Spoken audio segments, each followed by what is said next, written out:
यही वो घर है जो रोहित यादव के ऊपर जो हत्याकांड हुआ है, जो रोहित यादव का, और रोहित यादव के हत्या की मुख्य आरोपी सुनीता यादव का यही वो घर है। मेरे बीच में सुनीता यादव के जो ससुर हैं वो मौजूद हैं। यहाँ एक बच्ची भी मौजूद है, रिश्तेदार की बच्ची है। लेकिन इसके पहले जलालपुर पुलिस एक स्वर्ण आभूषण के लूटपाट में इसके पहले सुनीता यादव जेल गई थी, फिर जेल से छूट आई, और कुछ ही समय पहले ही यहाँ एक रोहित यादव की हत्या होती है। और जो टावर पे काम करता रहता है, उनकी आरोप लग जाता है कि सुनीता यादव के घर पे वो गए थे, बातचीत कुछ किए थे, और कुछ ही समय बाद सुनीता यादव के गुंडे आते हैं और रोहित यादव को ईंट से मार मार कर कूच कर उनको मौत के घाट उतार देते हैं। इतना तक इन्हें गांव के लोगों ने बताया कि सुनीता यादव एक गुंडा, एक माफिया, एक दबंग किस्म की महिला है। इसी को जांच पड़ताल करने के लिए मैंने सोचा कि सुनीता यादव के जो परिवार के लोग हैं उनसे भी बातचीत किया जाए। आखिर ये घटना क्यों है, क्यों गांव के सारे लोग इनका विरोध कर रहे हैं। और मैं आपको बता दूं, जो केराकत की पुलिस है, दादा को रात भर लेके घुमाई टहलाई, हर एक लोकेशन पे जांच की। उसके बाद सुनीता यादव और उनके दो बेटी जो हैं, और उनकी एक जो बेटी है और उनका एक जो भतीजा, उनको पुलिस गिरफ्तार की है। तो ये बताइए दादा, आपका नाम क्या है? राजबली यादव। राजबली यादव। तो आप तो बड़े गुंडा, माफिया, दबंग किस्म के हैं, क्या ऐसे गांव के लोग कह रहे हैं, किसमें क्या सच्चाई है? कुछ नहीं, क्यों कुछ कहा है तो हम केहू के मुंह पकड़ ले है। हम गुंडा लायक हम है। नहीं, आप नहीं हैं, लेकिन लोग तो कह रहे हैं कि आपकी बहू जो सुनीता है वो अभी कुछ समय पहले जेल खट के आई थी, अभी यहाँ रोहित की हत्या करवा दी उनके ही इशारे पर। नहीं नहीं, ये बात गलत है साहब। और कहने वाले तो कुछ भी कह सके ना। हाँ। तो रोहित के घर से कैसा आपका रिश्ता था, कैसा आना जाना संबंध? ऐसा आने जाने का संबंध ये है कि ये पहले से ये लोग हमारे यहाँ आते जाते थे और हम भी आते जाते हैं। और अभी कुछ पड़ता है तो आता जाता हूँ, ऐसी बात नहीं है। तो अभी आपकी बहू तो गिरफ्तार है, आपके एक जो उनकी बेटी है वो भी गिरफ्तार है, एक भतीजा गिरफ्तार है। तो आपको भी पुलिस लेके इधर उधर घूम रही थी, आप बता रहे थे। हाँ, अभी घर पे कौन देख रेख कर रहा है? खाली हम है और एक बच्ची हो। और अखा रात तोरे हमार गोरू चिल्लैने कुल भयल तोरे छाए बांध दियल, बत्ती नहीं लोग बुतावे देना हमें कि बत्ती बंद कर दी। पूरी रात बत्ती उठा के 8 बजे रात को हमको और बच्ची को लेके गई। अच्छा, उस बिटिया को भी पुलिस साथ में लेके गई थी? हाँ, हमारे साथ ही इसको लेके गई थी। उससे क्या पूछ रहे थे, पुलिस कुछ पूछ रहे थे उससे? उससे भी नहीं कुछ पूछे। हाँ। तो एक जो जलालपुर में लूटकांड हुआ था स्वर्ण का, उसमें भी आपकी बहू जेल गई थी, भी जेल से छूट गया, तो उसमें क्यों चली गई? अगर वो आपकी बहू सीधी है, कोई बात नहीं। कोई बात नहीं है, ये जैसे गांव वाले कहते हैं ना, यही लोग फोन से लोकेशन दे के हार वार किए और पुलिस आई उठा ले गई। यहाँ तक कहा जाता है कि आपके घर पर बाहर बाहर से लोग लड़के आते हैं और आपके बहू के इशारे पर किसी को मारवा पिटवा देते हैं इस तरीके से। हमारे घर कोई नहीं आता है। हाँ। तो आरोप तो क्यों लग गया आपके बहू के ऊपर कि रोहित की हत्या वही कराई है? नहीं नहीं, वो आरोप लगाने वाले जब कहते हो कि पूरे गांव वाले कहते हैं तो ये कहने पर लग सकता है। नहीं, पुलिस की जब लाठी पड़ रही थी, धीरे धीरे आपकी बहू ने सारी बात को बताया, कई लोग इस मामले में गिरफ्तार हो गए।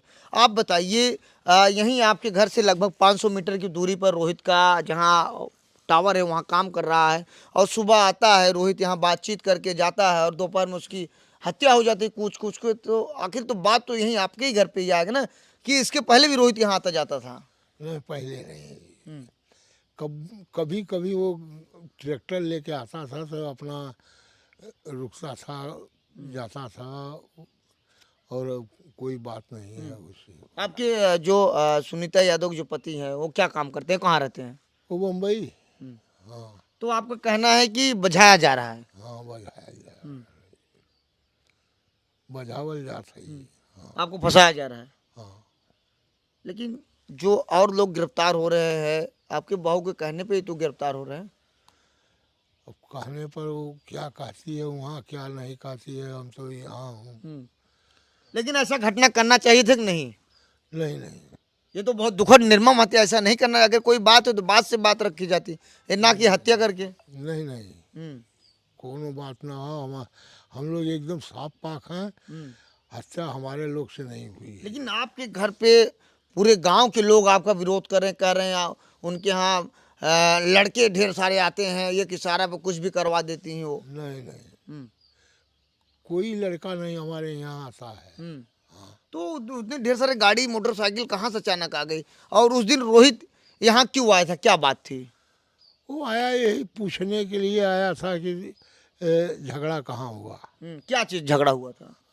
झगड़ा इसलिए हुआ था कि वो आके ये फोन का नंबर लिख के ये बच्ची को और जो गिरफ्तार है उसको दिए थे, और बोले कि कब आओगी पप्पी देगी।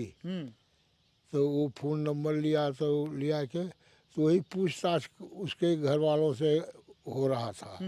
मतलब आपका कहना है कि कोई लड़का यहाँ अपना नंबर दिया था, हाँ। और उसमें लिखा था कब आप किस मुझे दोगे। हाँ। तो इसी बात को लेकर विवाद बढ़ गया, और यहाँ वो लोग पूछने आए, वही सब बातें हो गई। कि वो पूछने नहीं आया था। वो कहाँ का लड़का था जो लिख के दिया था? वहाँ का किस जाति का है वो? पाल है। उसको भी तो आप लोग मारे पीटे थे, एकदम घायल है बुरी तरह। नहीं, हम नहीं मारे थे। हाँ।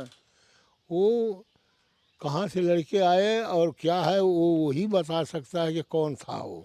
हाँ। तो कहीं न कहीं पहले ही वो पाल ही आकर यहाँ चिट्ठी लेटर तमाम तरीके के नंबर दे रहा था। हाँ। तो इसके बाद वही, तो इसमें रोहित क्यों पूछने चला है, किसके तरफ से आया रोहित? अब वो पूछने आया था, और किसके तरफ से आया वो खाली इतना ही पूछा कि झगड़ा कहाँ हुआ। उसके बाद ये यहाँ से फिर वापस चली गया। हाँ। क्या नाम है आपका? राजबली यादव। गांव कौन सा नाम है? कटहरी। तो यह जो मुख्य आरोपी बनाई गई हैं सुनीता यादव, ये उनके ससुर हैं। और मैं आपको बताना चाहता हूँ, एक यहाँ पर एक नंबर लिखकर फेंका गया था, जिसमें नंबर था और गलत तरीके से उसमें लिखा गया था। और कुछ समय बाद वो जो पाल था उसकी गांव में चर्चा है कि पिटाई हुई, वो गंभीर रूप से भी घायल है और उसका अस्पताल में इलाज चल रहा है। लेकिन पुलिस जो है गंभीरतापूर्वक जो जिनको मुख्य आरोपी बनाई गई, पुलिस ने द्वारा जिनको प्रार्थना पत्र दिया गया है कि पुलिस के पास है कि सुनीता यादव ने सारी घटना को अंजाम कराया है। तो सुनीता यादव की एक बेटी और सुनीता और तमाम लोगों को पुलिस ने गिरफ्तार कर जांच कर रही है। लेकिन आखिर यह विवाद हुआ क्यों, कारण क्या था, क्यों किसी की जान लेने पे लोग तुल गए? अब तो पुलिस जांच करेगी, लेकिन वहीं सीओ के किराकत ने कहा है कि हर पहलुओं पर जांच की जाएगी और किसी भी आरोपी को बख्शा नहीं जाएगा और कठोर से कठोर कार्रवाई की जाएगी। और जो चिट्ठी यहाँ फेंका गया था, जो नंबर उसमें लिखा गया था, जिसमें चिट्ठी में लिखा गया था कि तुम मुझे कब किस दोगी, कब ये नंबर आपने दिया, और वह लड़का यहीं यहीं यहीं यहीं घर से लगभग 500 मीटर की दूरी पर उसका भी घर है, वो पाल जात का है।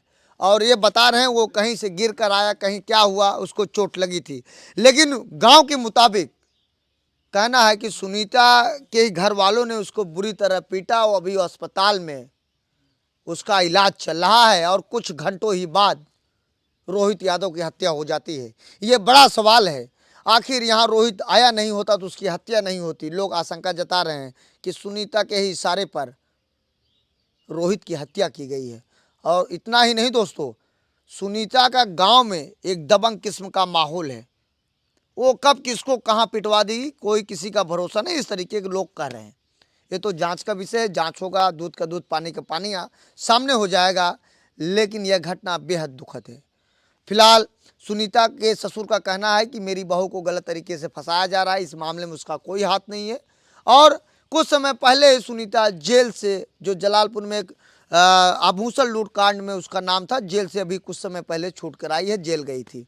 आगे ऐसे ही आप देखते रहिए, आगे की रिपोर्ट में और बताऊंगा। फिलहाल ऐसे आप देखते रहिए आज़ाद वीआईपी न्यूज़ को। बहुत बहुत धन्यवाद।